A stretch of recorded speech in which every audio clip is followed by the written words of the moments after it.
Okay, first ever true breakdown analysis of one of our games. I'm going to be looking at it through JDOP's POV, and I will be periodically pausing, basically to break down what's happening on the mini-map more so, and gauging where the enemy team might be based off of what's happening mid-game with the basically reading the kill feed in the bottom left and reading the amount of lives left for each team, the time, the scenario as far as do we have a single node capped? Are we defending a single, A or B site? Are we, trying to team push? Are we, trying to hit flanks and catch a team off guard? Basically, really going in deep detail about everything that's happening on the map, what JDOP's probably seeing, simply because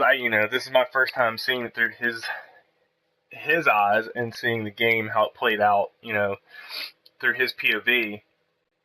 So a lot of it's going to be guesstimating what he was thinking in the, game itself and trying to figure out if the plays he was making made sense to me or not. So let's get into it. First, so we always make the distinction to hit A first, get in there, just try and knock it out. The idea of it is because it's the easier site to try and get in and hold, because right off the rip of the game, they're not going to have any other specials. They're not going to have nades for the most part, or any sort of utility to get us out. So if we can just get in quick and hunker down, we basically open up that entire left side of the map. Most teams will just only have one guy, maybe two, holding that side or even peeking it once you've already capped A. So it opens up a huge flanking route opportunity where you can get into grave, where you can basically go all the way around. Just try and play sneakier. And just because you can get in here so quick, we basically send me mid-map to slow down them trying to make that far push out of B. And you can see on the mini-map on the top of it, that area that's right in the middle, right beside the fountain. That's me fighting two people that are coming around B and trying to push out. So basically my entire job right there is just to slow them down, pick off some kills, because you're in a pretty advantageous spot right there. They got to try and funnel out to you. So you can really slow them down and pick up some easy kills. And then you're really opening up the map if JDOP does his job with J-Rock holding middle, mid to mid. See, the arrow that's directly to the left of me by the fountain, the one that's still back towards our side, is basically just holding all of that mid and just holding their side grave. So just another way that a team will try and break off is coming through one of those three lanes, either 2A from middle or the one I'm watching on the far right. So basically we just send the three to watch those three main lanes, and then JDOP wins his part and gets inside of A, and if we cap that, it just opens up the entire map. Jim is a master at using that auger in mid to mid head glitch areas. If it's a head glitch battle, we pretty much trust him to win it 99% of the time. And my job is simply just to do mitigation control of them pushing through that right side and not letting them get back to our spawn so freely. Just putting pressure on all three lanes of the map. And as you can tell, JDOP wins his gunfight. Now it's just about keeping control of A. Really just trying to knock these nodes off one at a time. Don't over peek. See, right here, we left JDOP in a bad spot. We ended up dying. He's getting wall banged. But you see how we came off spawn, and two people just immediately went to A. We recognized, okay, JDOP's in a bit of trouble. They're trying to basically press down on him. They cleaned out everyone else, so the red dots centered mostly around him. So the quicker we're there to basically get support on him, the quicker we can take that pressure and alleviate it. So now we send two more to the right side because they had two pressed up over there. So if we take them out, we can basically just cut off all of mid from Fountain, and all he has to do is worry about his front door. And it's hard for the enemy team to just push in through that front door because there's only two little areas that they can even get into, and they basically like walking into a slaughterhouse if you walk into a pre-aimed, gun on the other end of that. So we're just trying really hard to get there fast as a team because we all came off spawn at the same time. So if you can just, push up, get right back into the fight, and win your trades out, and then you can just basically keep control of that mid-map. This whole map is predicated on who has Fountain mid-map control because you're basically dictating all of the pace at that point if you're the team in control of middle in this map. J-Dot's just playing his life, just staying alive. Unfortunate timing where he had to reload, threw out his nade.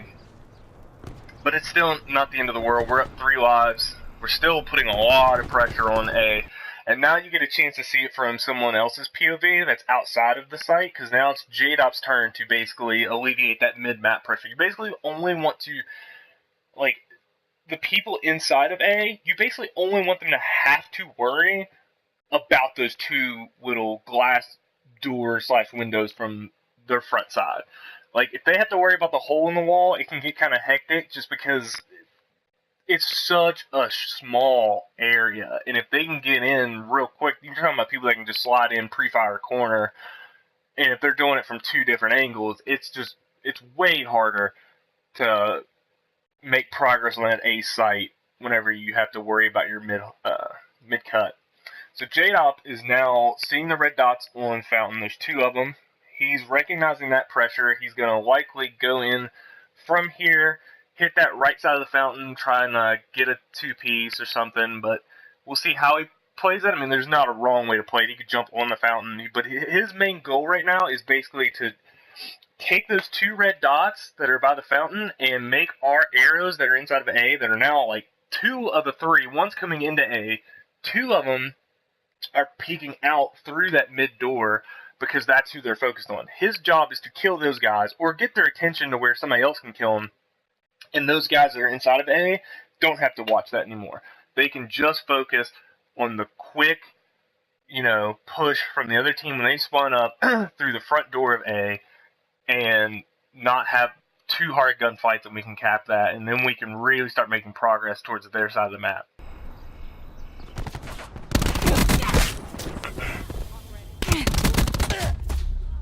So he did go around the right side. He got the one. What cost him was the guys inside of A lost their gunfight, and the one guy backed out instead of really just winning that trade. The other guy didn't push in for some reason, and it does look like we capped it. So we did cap all of A, but now our guys, instead of pushing back, should have really pushed up and got that kill. They don't have to push all the way through just yet, because the other team's still going to be focusing on it. Pushing back's not a terrible play. I don't know if they ended up getting that traded out kill or not, but it caused J-Dop to he hesitated to where he was going to go left and take that gunfight, and I think that guy did die, which is why he stopped it instantly and checked mid. But then it's just what are you going to do? Saul trying to pill a guy off that grave heady. That's just a tough situation to be in. But it was more so a reactionary play from J-Dop because he saw the gunfight go down inside of the A building, and our guy lost it. So he was going to go try and trade that out.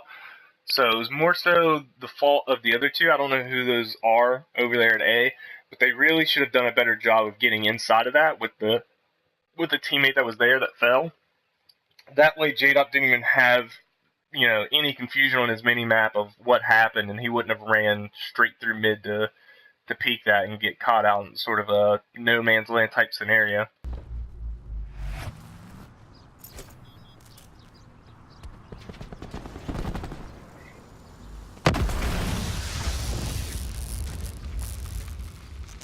Now you recognize that there was still a lot of pressure left over from where we were at A. The other team was still, they still had a presence over there just because we just capped it, and their guys were still focusing on the 2 guys left over there. So we really have to do a good job of cleaning those guys out and then making slow but surely, progress through that side of the map. But first, you have to deal with the leftover scrap work. Then you have to try and bait their attention over towards the front of B while you have some people go to the left and flank through what is now, just an open lane because we capped A already. And if you can get people to sneak through there, sneak through grave, you can catch people off guard, and then you really open up that B site.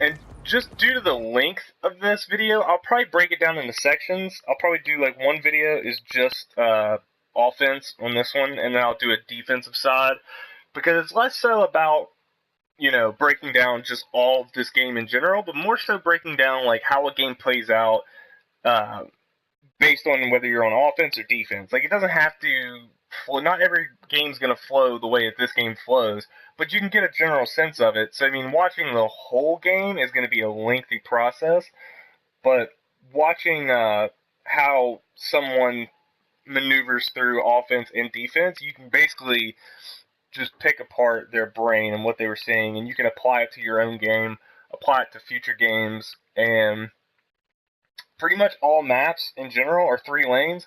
So even if it's not this map, you can still pretty much play a lot of the same maps the same way. You get a right lane, mid lane, and then left lane. And you kind of want to play it a lot of the same way.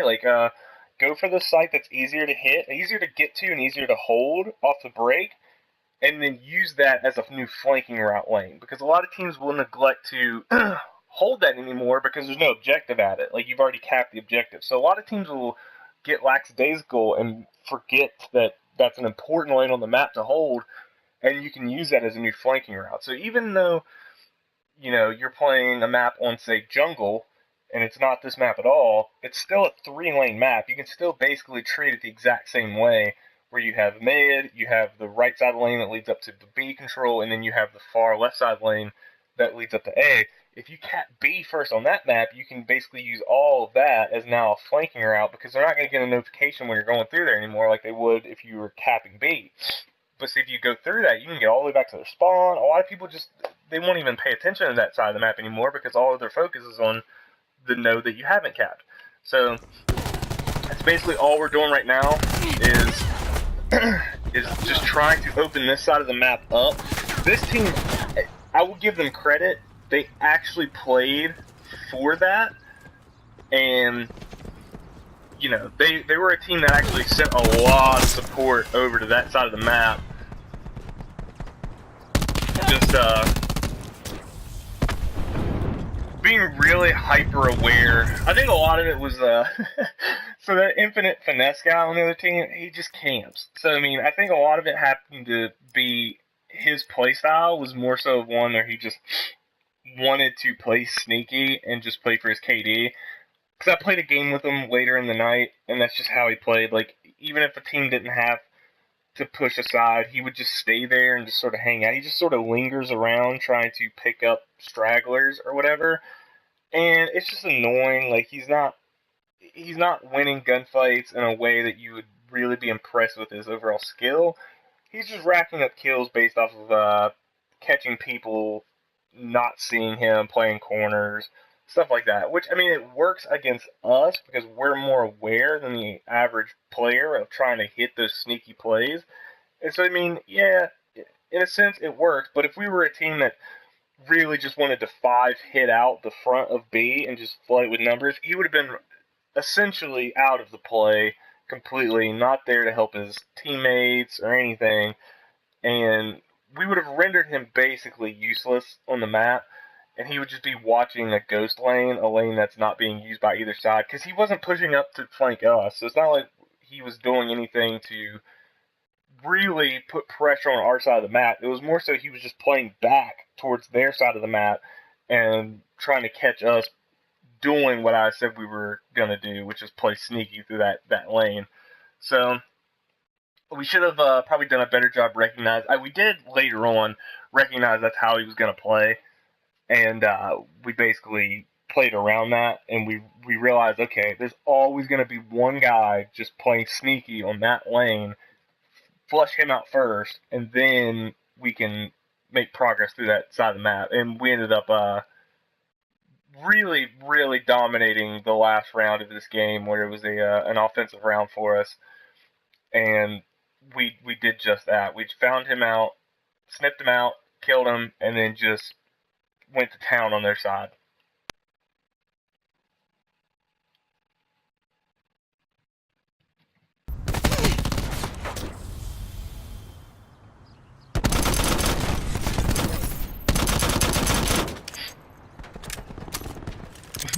That's one of the things I always get on our team about not destroying tripwires and and guardians. So I will love J-Dot for forever for doing that.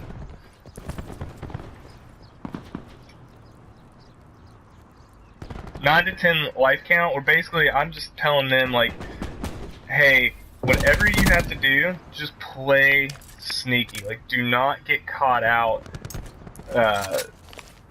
just head bashing, throwing away lives. Every life is important. So, like, J-Dub gets one, just backs down immediately. Doesn't try to go for a flashy 2Ps, anything. Just get a kill, back down. Get some of these lives in our favor, to where when we make this push, it's a push that makes sense.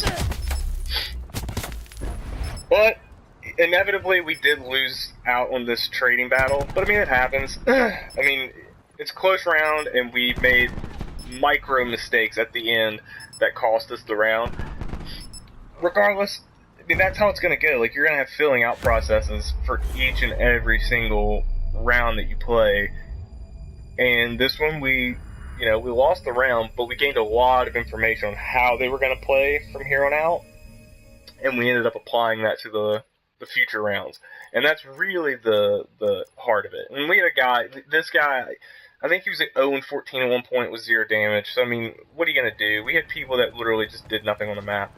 But this part 2, I'm going to go over the defensive side and really break down what we saw from this angle.